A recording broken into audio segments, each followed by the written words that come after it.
Welcome, friends. Today, our stream is perhaps the most interesting one we've had so far. We're discussing Chris Hani. He was the leader of the South African Communist Party and the leader of the terrorist organization Spear of the Nation. He was assassinated by the Pole Janusz Waluś. Our aim today is to discuss the facts of this case. We have two very knowledgeable guests who know this case in detail. We have Michał Zichlarz. He's the author of the book Zabić Haniego Historia Janusz Waluś. He is also a longtime sports reporter, and we're also joined by Dan Roodt. He's a prominent social critic, author, and director of Prague, an organization that advocates for the interest of Afrikaners. Gentlemen, welcome today, and thank you so much for joining me. I don't think I could find two better guests than you to speak on this case, other than perhaps Waluś himself. Good morning. Hi there. It's good afternoon to you, Brian. It's a sort of afternoon here in South Africa. Yes. And Michał, maybe you can tell us a bit about the life of Waluś before he came to South Africa, and, for example, the political situation under the communists in Poland, and maybe some of the oppression that Janusz felt in the situation in Poland. All right. Let's say a few words about Janusz Waluś. He was born in 1953 at a place called Zakopane, which is called the winter capital of Poland. But later he moved. He moved to Radom. It's a central Poland, and in Radom and later nearby Radom, together with his father, Tadeusz Waluś, they had a crystal factory. Communist time in Poland, it was really bad. It was really bad system. I remember that after finishing study, I went to London in 1997. In an Earls Court, I met quite a lot of people, especially colored people from South Africa, who were working there. And we were discussing, they were telling me how was it from their perspective in the apartheid system, and I was telling them how was it in Poland in the communist system, ban for any traveling, many restrictions in every part of life. So when we were discussing and when we were comparing everything, conclusion was that they said, okay, so we think that it was better in South Africa. Here I have writing a book about Janusz Waluś. I got passport acta paszportowe. In the communist time, it was impossible for us to have a passport. You had to apply. You had to apply for a passport through the police. Through the system. It was really very hard. So when Waluś family, when they had an opportunity to leave Poland, they tried to use to as many people at that time. But it was not easy to get passport. Firstly, their older brother of Janusz, Mr. Witold Waluś, he left Poland. He was supposed to go to Australia, but finally he landed in South Africa. And later he invited his father and Janusz. Interestingly, I show you this passport act, and here in the corner, this is written Tunisia. Tunisia. I was wondering why Tunisia. I was asking Janusz, how was your plan? You wanted to go to Tunisia, and he explained me that at that time he was applying for a passport in 1980. He said that because of Tunisia, because of the system, it was a socialist country at that time as well. It was easy to get a passport. So Polish people are very crafty. Polish people are very intelligent. The system, the communist system, taught us, how to omit some rules, some problems. So they applied for a passport like going to Tunisia. it was refused, but later, 80s, 1980, 1981, it was the beginning of the solidarity movement in Poland. The political situation changed a bit, so finally he got his passport. But I would, to summarize, I want to say that, from his experience in Poland in the communist time, how difficult it was, especially for the people who run their own businesses, So later, what he did, I don't want to say that it's an excuse for Janusz Waluś, but from his experience, he know how was it in Poland, and what was going on in South Africa in the beginning of 90s. He could see what can happen to his second country.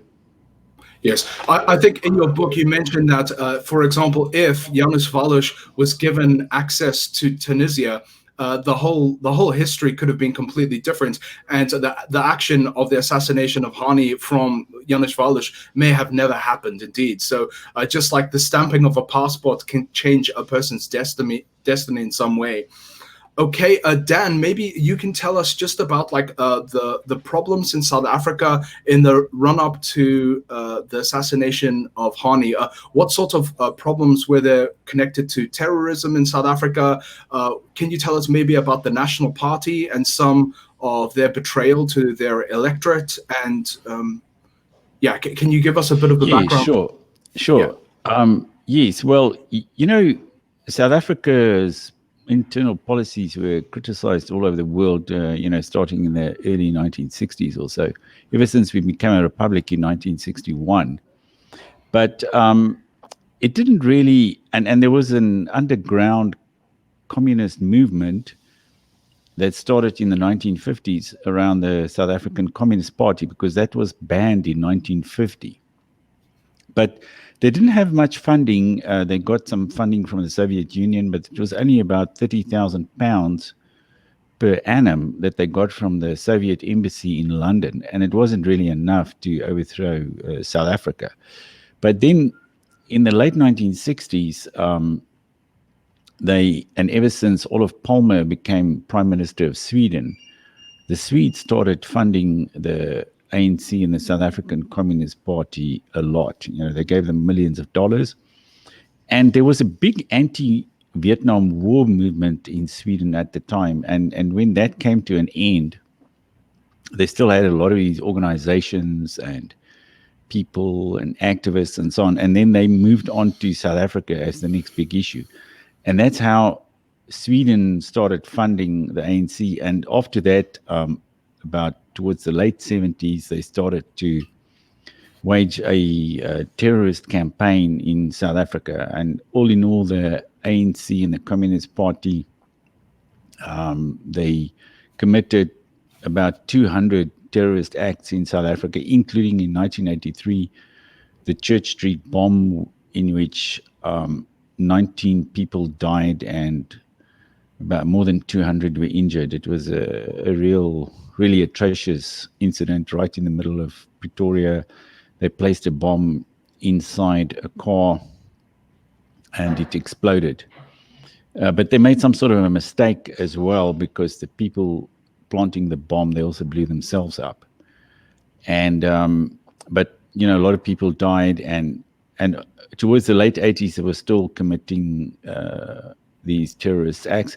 And of course, and there was another thing that they did in 1978. They went to North Vietnam, or by that time it was all the Vietnam War was over. So they went to Hanoi, and there they had discussions with the Vietnamese Communist Party, and there the Vietnamese Communist Party told them that the way to get your own people to support you is to wage terror against them.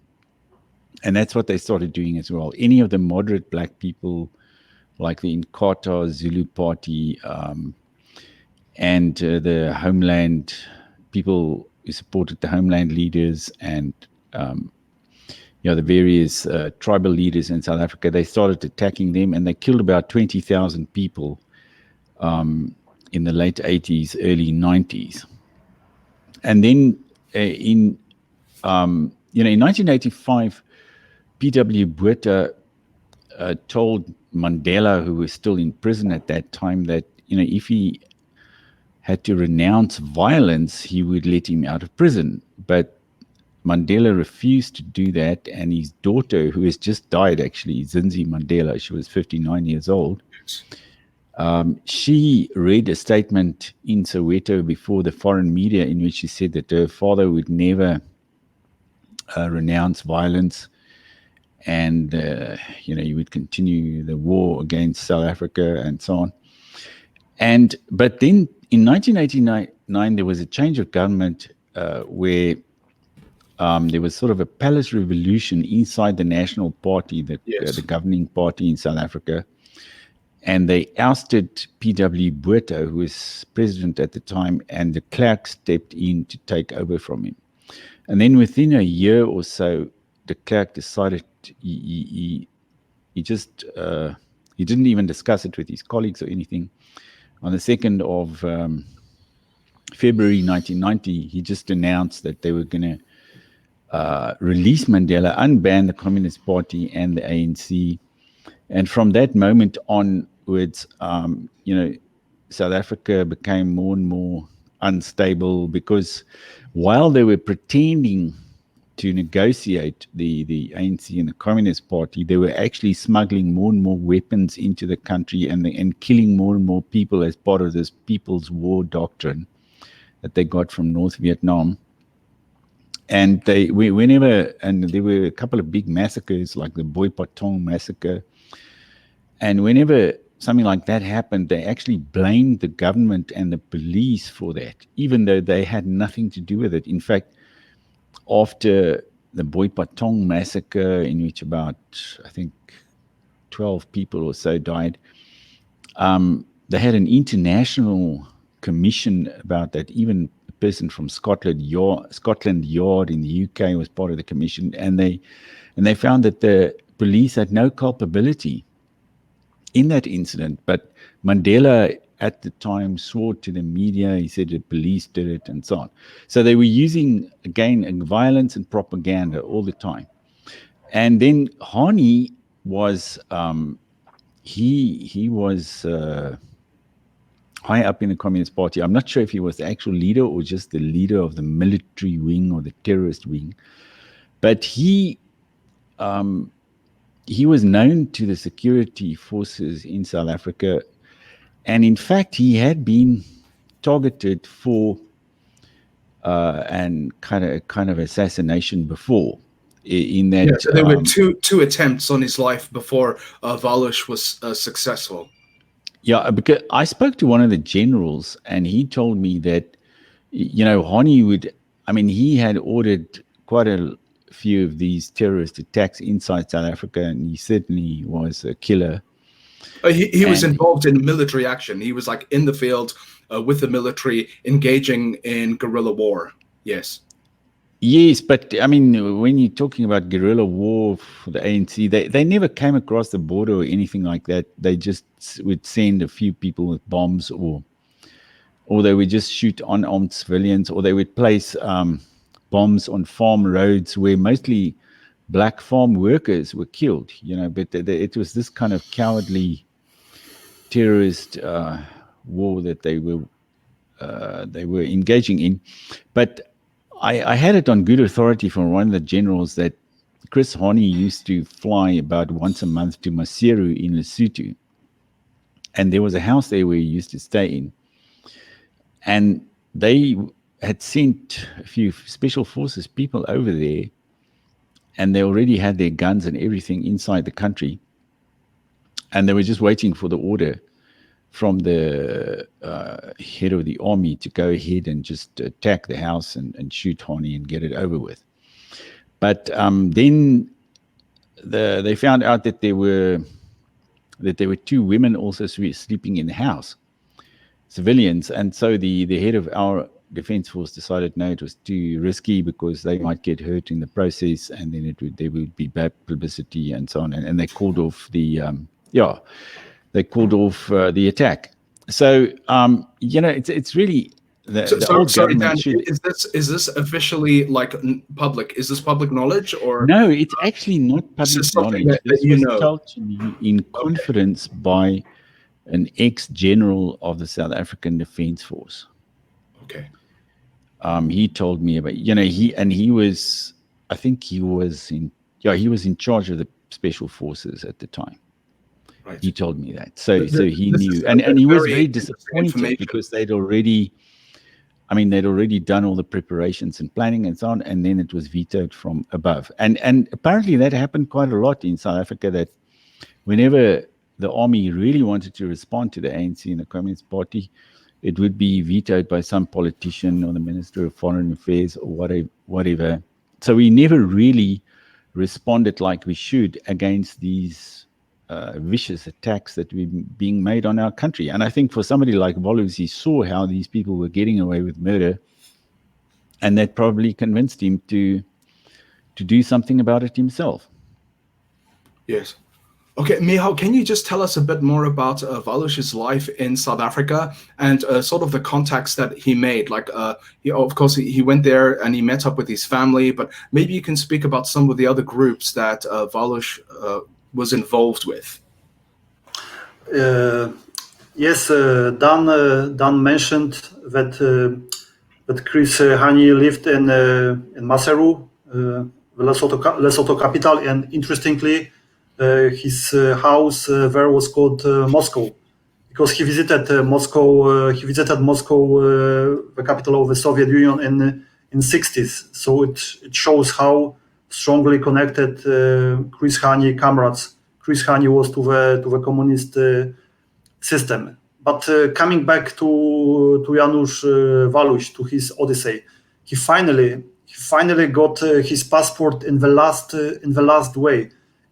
moment. It was October 1981. Why I'm saying that it was the last moment? Because on 13th of December 1981, in Poland was declared the martial law. The militaries took power to control General Jaruzelski, and at that time, it was not possible any traveling from Poland. Many people died. The communist government started shooting to the miners. They imprisoned several thousand of political members of Solidarity movement. I was asking Janusz, because it was quite interesting. Why you were so passive, in Poland at the time, at the turmoil of 1981. Why you didn't join, Solidarity? In Poland, he was very passive.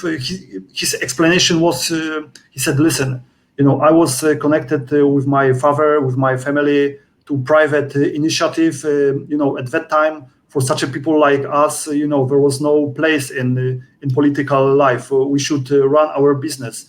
If you were involved in the politics, you had you doubled your troubles." So anyway, he's leaving Poland in October 1981, and through Vienna. He's getting passport of South Africa, and together with his father in the homeland called Kwakwa, they have a crystal factory.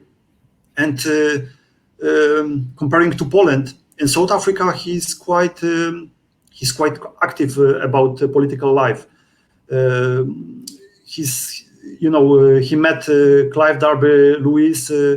He's involved in the Stallard Foundation. Later, he's joining the Conservative Party, and for me,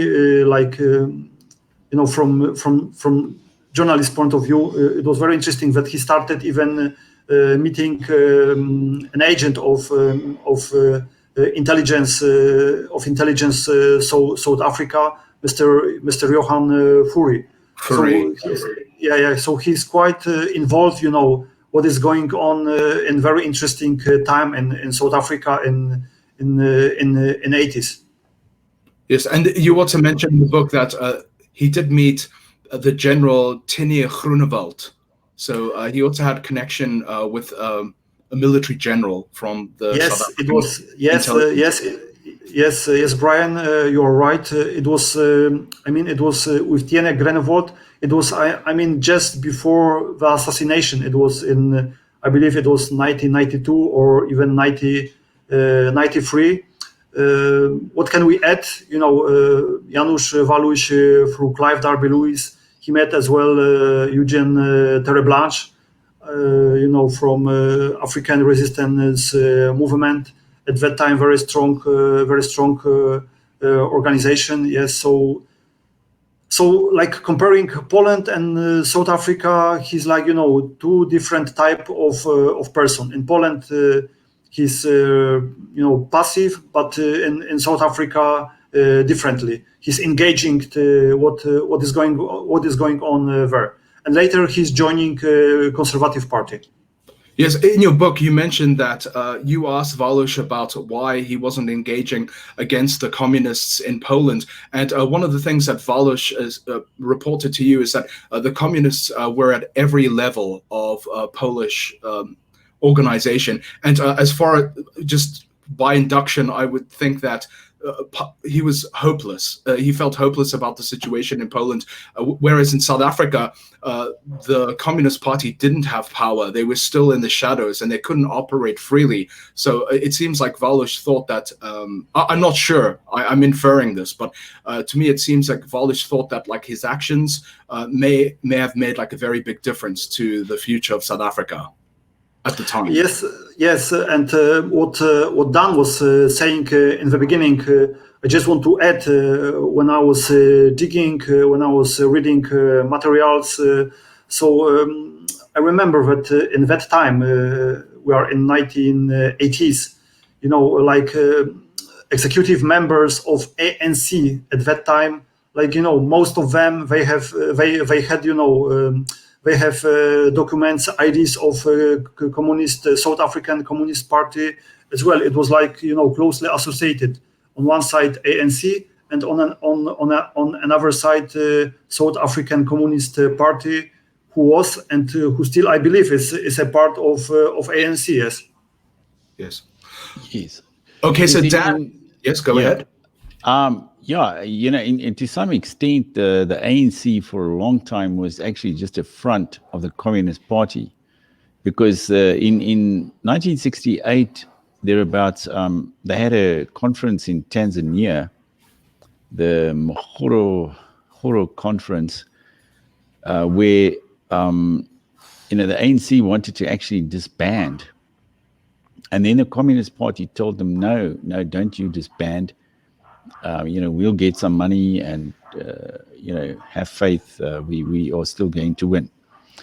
And then they turned the situation around there. And shortly after that, the Swedish money started flowing. But it's true to say that throughout they had very strong connections with Moscow and the Soviet Union, and they received all their training and arms and ideological training as well from the Soviet Union. They had these sessions in Russia where they would be told, they had military and strategic and ideological training in the Soviet Union. So paradoxically, it was a sort of a Soviet communist movement, but sponsored by some Western countries like Sweden and later on the Netherlands and other Scandinavian countries too, including even Canada. But as their propaganda got stronger and stronger, they got more and more support from the leftist parties in Western Europe, and of course also the Democratic Party in the United States. So yes, this is another fascinating aspect. The movement against the Afrikaner government in South Africa, it wasn't just internal. There was a lot of international help working against the Afrikaners and their sovereignty in the country. I don't really want to go into that today because we're focused on Waluś. This is a topic that definitely needs to be spoken about more frequently, the international connection to the suppression of the Afrikaners. Anyway, Dan, you actually met Clive Darby-Lewis, who was working in the Conservative Party, and he was the one, as far as we know, who made an assassination list. And there is a very interesting interview with Clive Derby-Lewis, I think by the Afri Forum that they did. And in the interview, Derby-Lewis says that he felt that the National Party had betrayed their electorate. And he felt also that the National Party was doing things very underhandedly in a very undemocratic way. They began negotiating with the ANC without the authority of the rest of the ministers. And he tried to bring this to light, but it was never brought to light except later.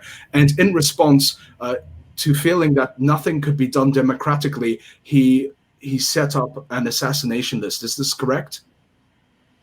Well, I don't think I've actually seen that interview with Clive Derby-Lewis, but wow. I've heard that there was an assassination list like that going around at the time. But you're quite right in that it was done in a very undemocratic fashion.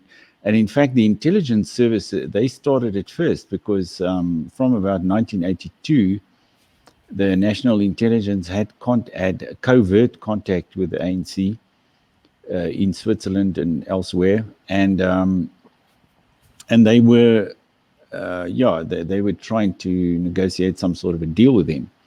And even de Klerk was not informed about that until it was, I think, immediately after when he became president, the head of the intelligence service told him, we've been having these meetings and so on.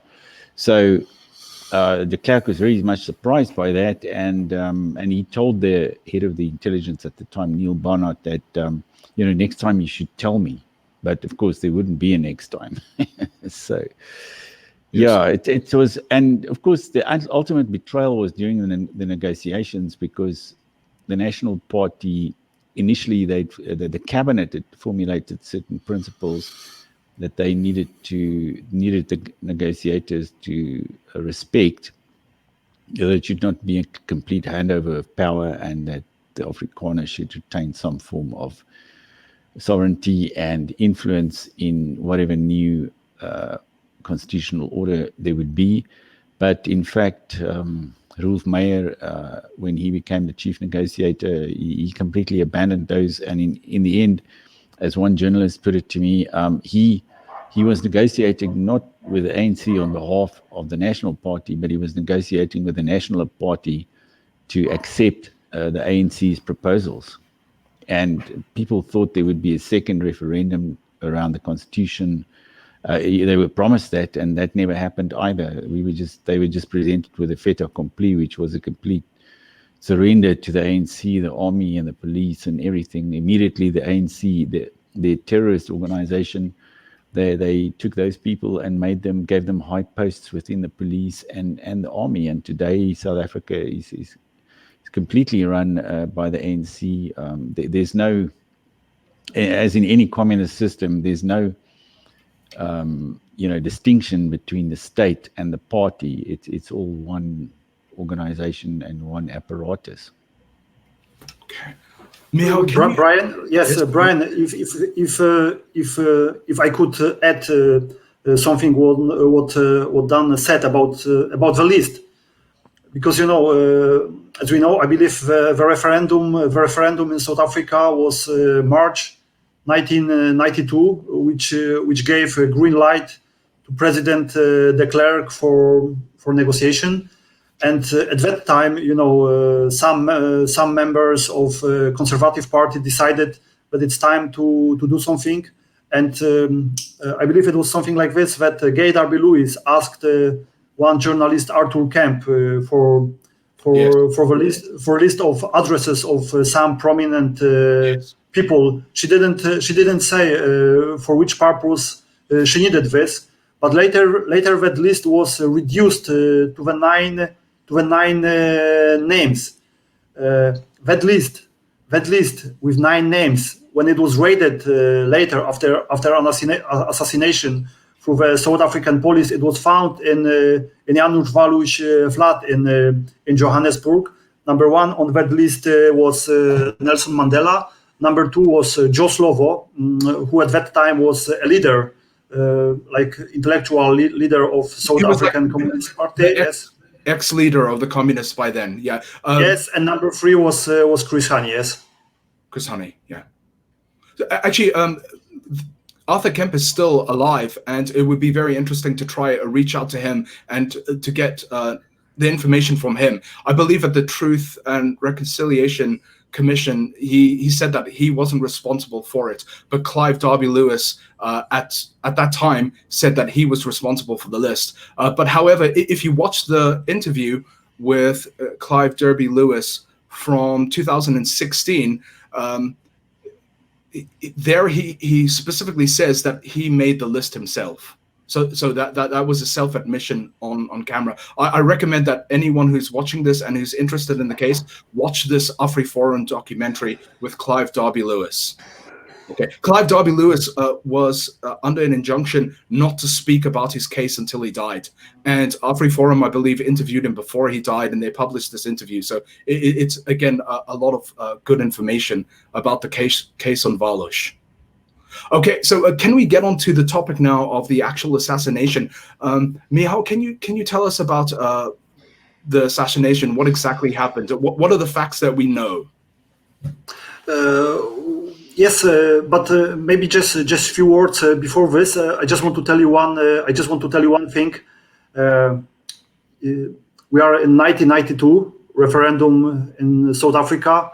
At that time, Poland is in completely different situation, because since 1989, the communist system went bankrupt.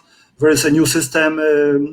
President Wałęsa is at that time, the top person in Poland. A new system. We have a democracy. So it's a new country. Poland is a new country. Janusz Waluś is coming to Poland. It's September 1992. And when I met in Radom Ewa Waluś, his daughter, she was telling me at that time she was 14, and it was a time of her birthday. And she was she was begging his father, please stay home. We can celebrate my birthday. But she told me that that he was so nervous, so impatient. He excused her and explained her that that he must quickly come back to South Africa, because many things are happening and he must be on the spot. So he refused. He didn't stay on his daughter's birthday, and he went back to South Africa. The list was ready, reduced to 9 names, and as Clive Derby Lewis explained later, and Janusz Waluś added, they concentrated straight from the beginning, targeting number 3, because they saw they portrayed Chris Hani as a real threat for the country. So the preparation were starting. Janusz Waluś, I met him in the Pretoria prison 10 years ago. I still keep in touch with him. I have a good contact with Janusz. You receive letters and phone calls. Is that correct? Yeah. It's one of the letter Janusz sent me. He can call as well from the prison. So I wouldn't say that quite often, but every few months he calls and he tells what's going on with him, how is life. But the preparation were on. Janusz Waluś visited a couple of times a house, a place, a neighborhood where at that time Chris Hani lived. It was Boksburg, not far away from Johannesburg. He visited that place a couple of times.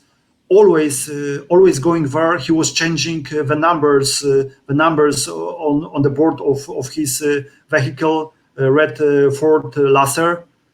Janusz is a cool person, intelligent person, quite quite precise, quite meticulous. So this assassination, when you look at this from a perspective, it doesn't fit to him. It's like well, killing someone else. It's a disaster, yes. But from a point of view, like he did this, it was like bad work. Yes, he didn't prepare anything. We mentioned this list with the 9 names, and his daughter Eva Waluś asked him, "Father, you couldn't remember 9 names from the list. It was necessary to leave that list approved in your flat, in your house, So still, I some when I talked to the people of the Polish people, the Polish community who lives in South Africa, some say it was not him. It was someone else. Janusz Waluś was a scapegoat. So it was. Okay, so there are some people who do not believe that Waluś actually pulled the trigger. Yeah, but Janusz's explanation is it's just one. There is not any second bottom. I did what I did. It was quite an impulse. I acted in an impulse act, and this is his explanation. Yeah, you mentioned that on the morning he was actually going to do some karate, but the sports facility was closed, and then he drove to Hani's house from the sports facility, and he saw that Hani was leaving his house. Can you maybe follow up with the rest of the story? Yes, it's Easter Saturday, 10th of April 1993. As you mentioned, Brian, he wanted to make a karate training. Because of Easter, it was closed. So he called in the morning. He called Clive Darby Lewis, asking for additional ammunition for his gun. It was I believe Z88 9mm handgun. He didn't talk to him at that time. So he decided, okay, I'm in Johannesburg. So maybe it would be good to go to Boksburg to see a place of Chris Hani again. He went there, and suddenly he saw Chris Hani was leaving his home and going to a shopping mall. He was following him to this shopping mall. He saw that he bought a newspaper. And later he was coming back from the shopping mall to his car, and he said, before Truth and Reconciliation Commission, that he was not following him at that time, but he chose another direction. So there was a question: how did you know that Chris Hani was going home? And Janusz explanations was that it was like impulse. I thought that he's going there, and Chris Hani parked his Toyota at the doorway of his house in Boksburg. Janusz Waluś left his car. He said that he didn't want to shoot to the back of Chris Hani, so he shouted, "Mr. Hani." Hani turned back, and he pulled the trigger, shooting him twice, and later two additional bullets in the head of Chris Hani. It was around 10:20, 10:30, and almost on the spot he was caught by the police, because he came back to his red Ford Laser. At that time, he didn't change the numbers on the board of his car.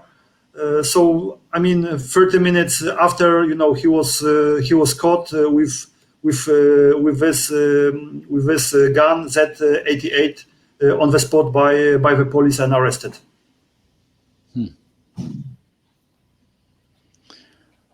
Okay, so maybe we can speak about the response to the assassination of Hani. Of course, there are different people. So first of all, you have Black South Africans who just had someone that they considered to be a hero assassinated. So in the book, I think you mentioned there was something like 1.5 million people who began rioting in response to the assassination of Hani.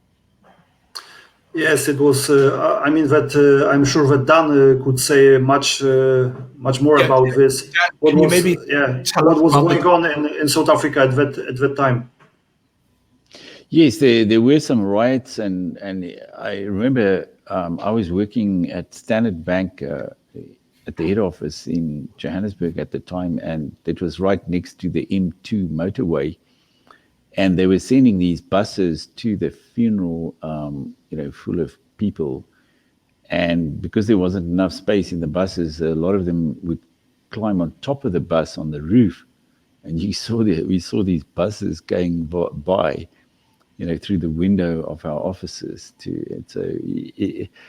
And of course, it got a tremendous amount of publicity inside the country, and it came as quite a big shock. And I think the ANC also, kind of exploited it to put more pressure on the government. And Mandela supposedly asked for calm, but I think they immediately had a kind of a martyr.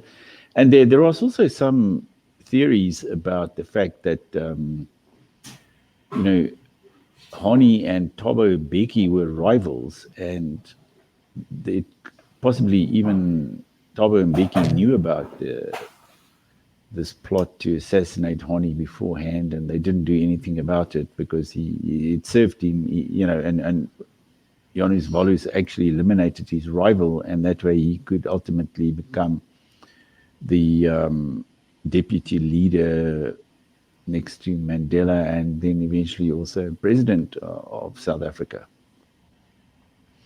But it was quite a shock to the ANC as well, because up until that time, I think they thought they were completely safe, and there wouldn't be any reaction from the public in South Africa.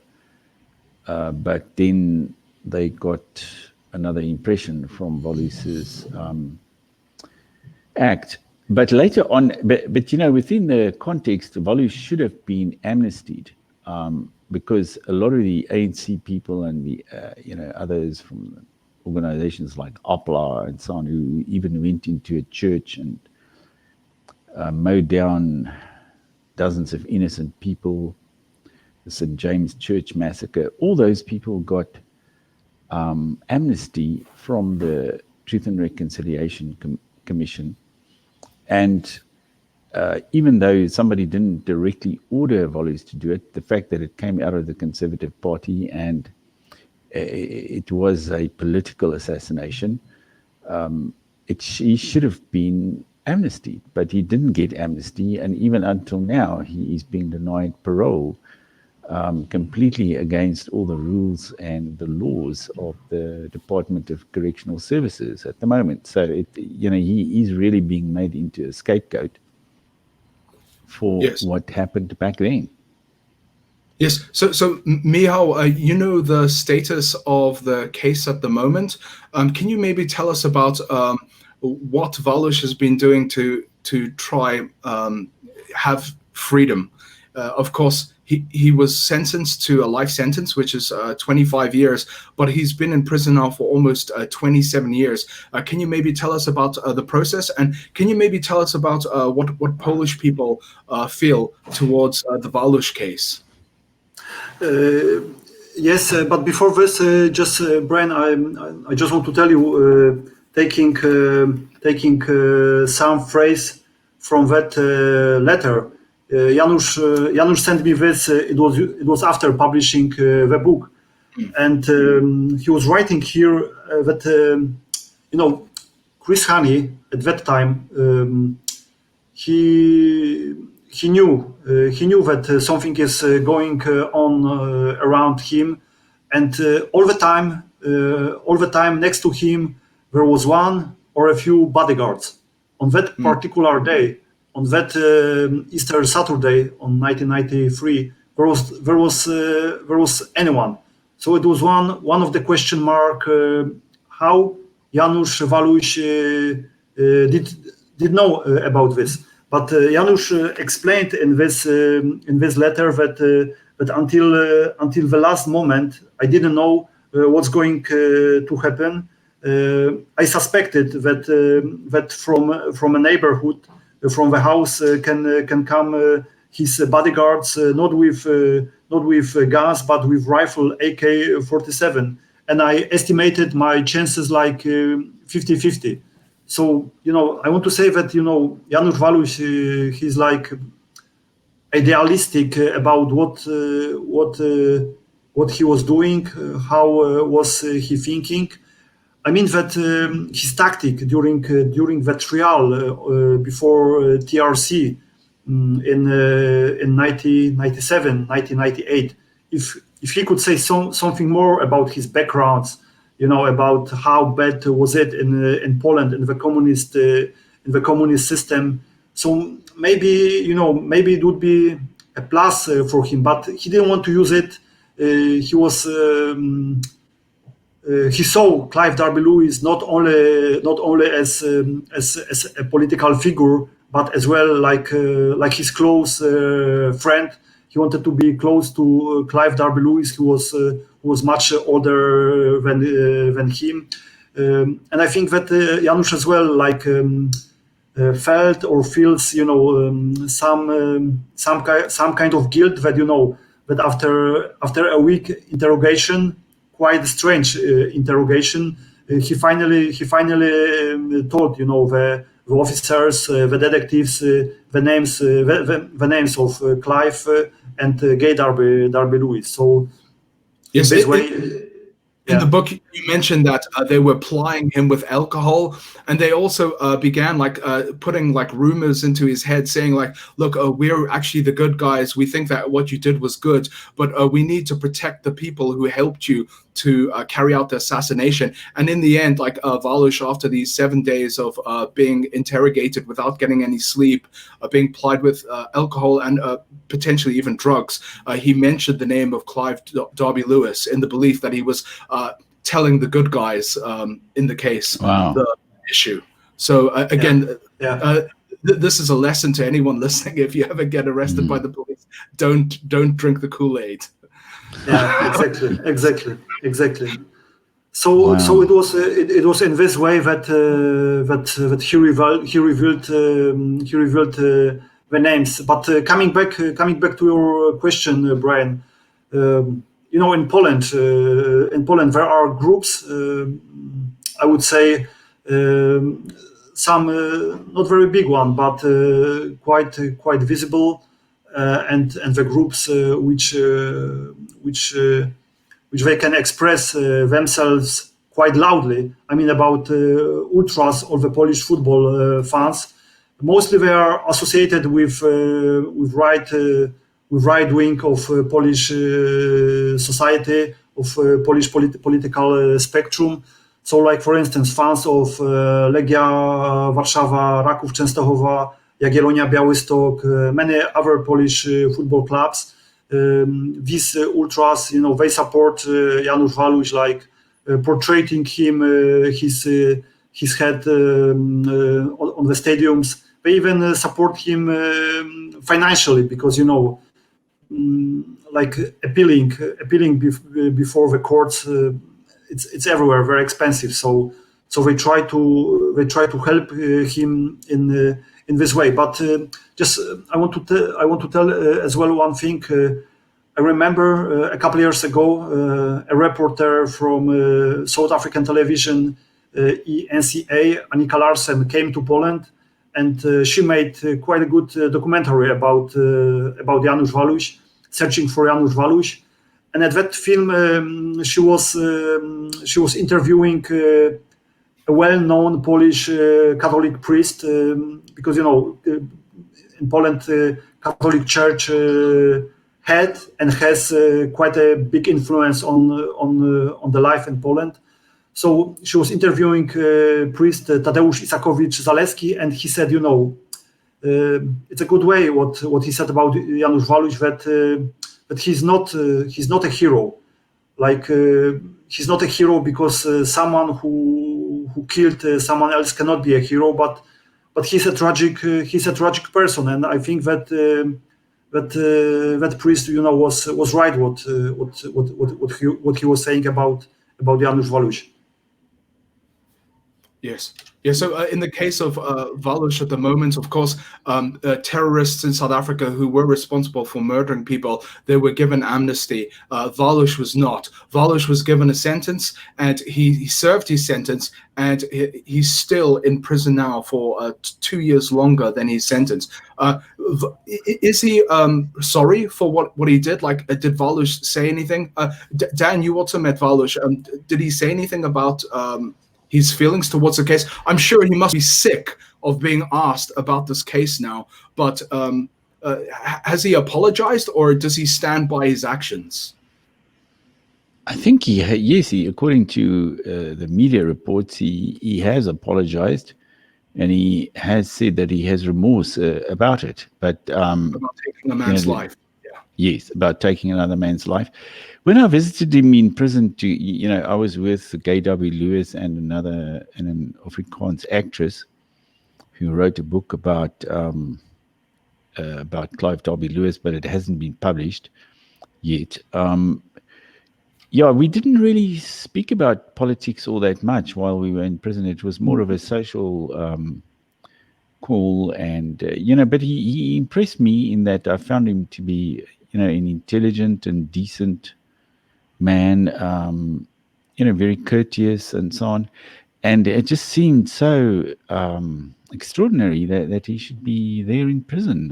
Still in prison after serving his sentence. Yes, after so many years. And in a lot of other countries, people get up to all kinds of things politically and commit violence and even terrorism and so on, and assassination. So, if you look at Italy, the Red Brigades, those people, many of them were just amnestied for their acts. And here, in a country like South Africa, where there's so much violence, and especially at that time where there was so much violence, and all these other mass killers that they just amnestied with a stroke of the pen at the TRC, at the Truth and Reconciliation Commission, it's just so extraordinary that he should be still in prison for something that was, in the bigger scheme of things, eventually not all that significant.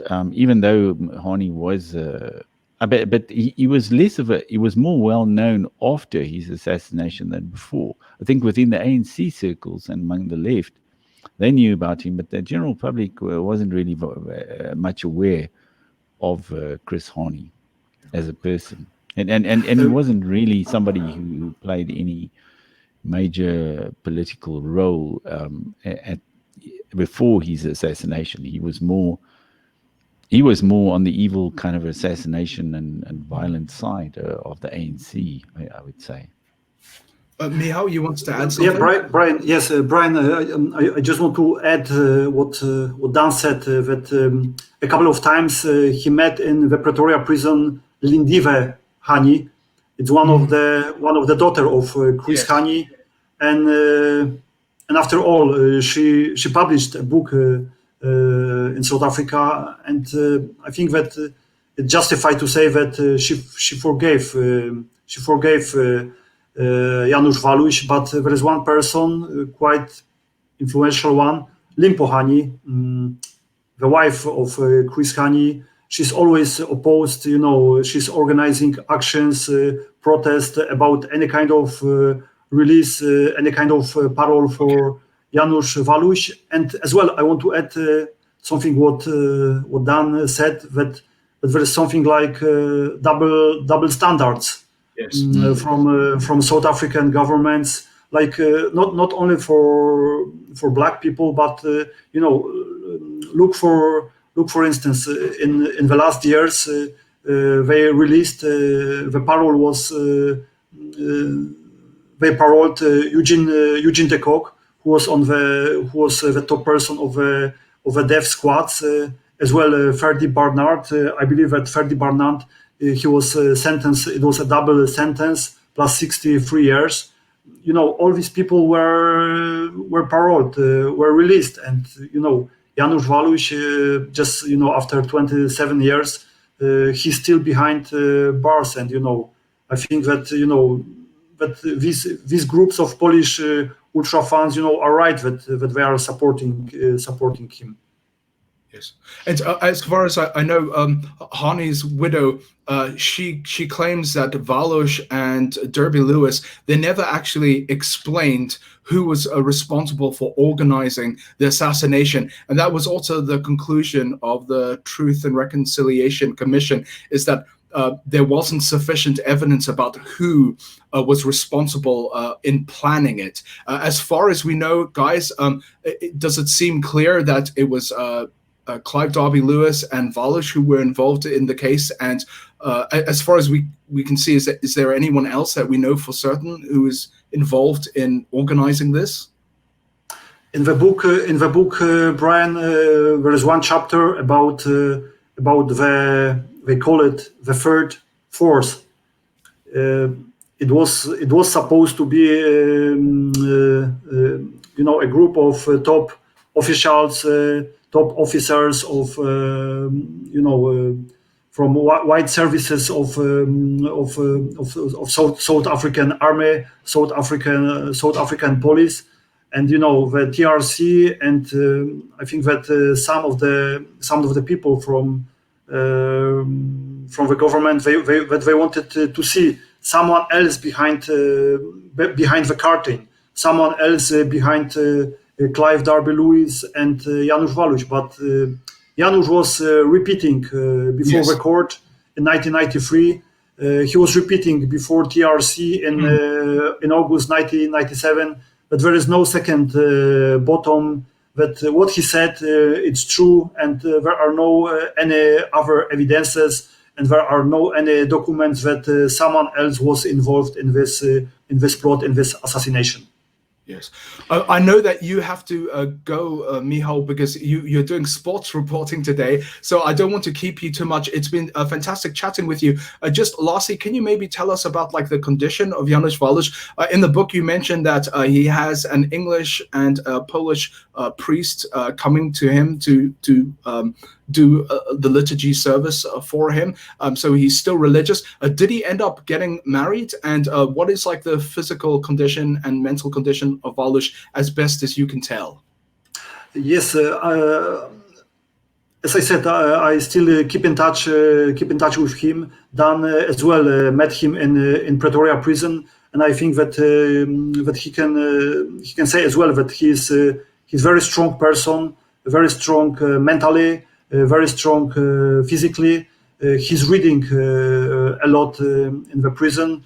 He's training as well karate. I think that it helps him, because a couple years ago he was attacked. He was attacked by some people. He was attacked inside prison. Yes, he was. But Clive was also attacked. Yeah, I heard about Clive being attacked at least twice. Yeah, in prison. Yes. So Janusz Waluś is strong and training every day. So it helps him, and he's doing well. But he sees that his situation is not it's not easy. It's not difficult. As far as I know, they are planning another with his lawyer Julian Knight, another appeal probably to the constitutional court. So he's strong. He's still fighting. And the Polish authorities, the Polish government, are they doing anything to get him out? Because a lot of other people who have been involved in violence or planning violence and so on in South Africa, and who were foreign citizens, normally their governments would just do a deal with the South African government and they would let them out. So why can't Poland just negotiate with the ANC regime and ask them to get him out? We could say that a few years ago Janusz Waluś abandoned his South African passport. that now he has only Polish passport. So probably when he would be paroled, he would be straight deported to Poland. But there is a problem that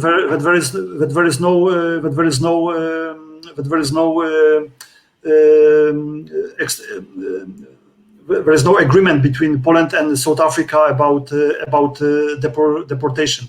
And one thing I want to say, in Poland we have right government, and they are in a difficult position, in a difficult situation in this way, that if they want to try to help Janusz Waluś, they would be strongly criticized by some groups, some politicians who are going to accuse them, oh, you are going to help murderer, Already such voices are in Poland, in very polarized, in very polarized Polish society. Brian, from your experience, because you live actually, in Poland. While I was trying to read up about Waluś, I was reading about what some people and even journalists in Poland were writing about Waluś, and many of them accused him as a racist murderer. And as far as we know about the case, the motivation behind killing Hani was because he was a communist. It wasn't because of the color of his skin. So again, there's a lot of talk about racism, whereas people are not looking at the ideological aspect as well of this issue. Yeah. Yes, and what Dan was asking, about why the Polish government is passive about everything. I remember that there was one group of far right politicians who were quite loud when they were outside of parliament, but now they are in parliament, and they are quiet. They are not doing much to support Janusz Waluś. But as well, I want to add that when I talk by phone through Janusz Waluś, I think that he's abandoned as well, but that he's abandoned as well by Africans. He feels like he's now on his own. Yes. Oh, that is tragic. A real pity. That is tragic. Yes. Guys, thank you so much for joining me. Honestly, I'm so happy that we had this discussion. I think we learned more about the case, especially Dan, you mentioned the meeting a general who had information about plots against Hani. This is, as far as we know, new evidence. This is something that we know that didn't exist in the public domain before, so here it is. Guys, maybe in the future we can chat about this again, maybe when his parole comes up. And can you just tell us, Michał, about your book and where people can buy it? The book was published 7 years ago, 2013. It was idea 20 years after to write about this. At that time the case was not well known. Okay, some people knew what happened on Easter Saturday 1993, but at that time it was not very well known.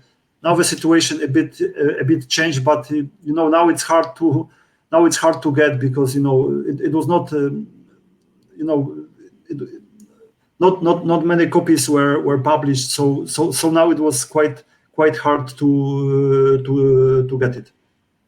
Okay, great. And we look forward to potentially in the future to have an English translation. Unfortunately, I had to read the book in Google Translation, so some of the English was completely off, but some of it made sense. So it was interesting. I think I learned Polish grammar by reading the translation, actually, to be honest. Dan, I know you do great work with Prague. You're the director there. And I know that you actually do have some articles, yes, about Janusz Waluś and Darby Lewis's wife. Yes. Yeah, I have written here and there, just short pieces about them, and yeah, I think they were, the Darby Lewis couple. They played a major role in South African politics, even though it seems to have come to naught in that the National Party betrayed everyone and then the ANC took over. But I think they had a big influence here. And perhaps in future, they will be recognized by historians for the role that they they had played in trying to save some part of the old order, or of the influence of white people in South Africa, which now is at a complete low point in our history of almost 400 years. Yes. So, folks, if you want to find out more about Dan's work and his publications, please go to prague.org. And guys, thank you so much for this. This was very enlightening for me, and I hope our audience has enjoyed it too. Please write us with questions or information, and also I'm sure we'll be adding some links about how you can potentially write to Waluś and support him and get justice for Waluś. Goodbye, it was folks. a pleasure. It was a pleasure to talk to you. Thank you very much. Yes, nice meeting you and Cheers. talking to you.